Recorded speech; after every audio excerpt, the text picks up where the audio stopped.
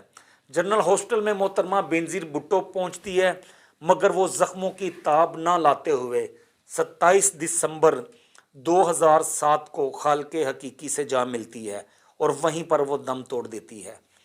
اس کے بعد محترمہ بینظیر بھٹو کو ان کے والد کے پہلو میں لاڑکانہ نوڈیرو گڑھی خدا بخش، وہاں پر انہیں سپرد خاک کیا جاتا ہے۔ تو آج محترمہ بینظیر بھٹو کی 15ویں برسی منائی جا رہی ہے۔ کارکن جو ہیں وہ آج بھی محترمہ بینظیر بھٹو کو یاد کرتے ہیں۔ ان کے بعد ان کے بیٹے نے پیپلز پارٹی کو سنبھال لیا تھا، لیکن محترمہ بینظیر بھٹو سے آج بھی لوگ محبت کرتے ہیں۔ ان کی سیاسی جدوجہد بہت زبردست جدوجہد تھی۔ ان کی پارٹی کے لوگ آج بھی بہت سارے بزرگ ایسے ملتے ہیں جو محترمہ بینظیر بھٹو کی وجہ سے آج بھی پیپلز پارٹی کے ساتھ وابستہ ہیں، اور پیپلز پارٹی بہت سارے کرائسس کے باوجود بھی ان لوگوں نے پیپلز پارٹی کا ساتھ نہیں چھوڑا۔ تو محترمہ بینظیر بھٹو پاکستان کی پہلی خاتون وزیر اعظم ہی نہیں تھی، بلکہ اسلامی ممالک کی پہلی خاتون وزیر اعظم تھی۔ تو اس طرح دہشت گردی نے ایک ہی باغ میں ہمارے 2 وزرائے اعظم، ایک خاتون وزیر اعظم اور ایک پاکستان کے پہلے وزیر اعظم خان لیاقت علی خان کو وہیں پر شہید کیا تھا، راولپنڈی کے لیاقت باغ میں۔ ناظرین، یہ آج کی اب تک ہم نے پہنچانی تھی، کیونکہ محترمہ بینظیر بھٹو کی برسی تھی، تو ہم نے سوچا کہ محترمہ کی زندگی پر ہی بات کی جائے۔ تو آپ ہمارے یوٹیوب چینل رفیق مغل آفیشیل کو سبسکرائب ضرور کریں۔ آپ کو ہر قسم کی سیاسی، مذہبی اور پاکستان کے حوالے سے بہتری سے جتنی بھی خبریں ہوں گی وہ آپ تک پہنچاتے رہیں گے۔ خدا حافظ۔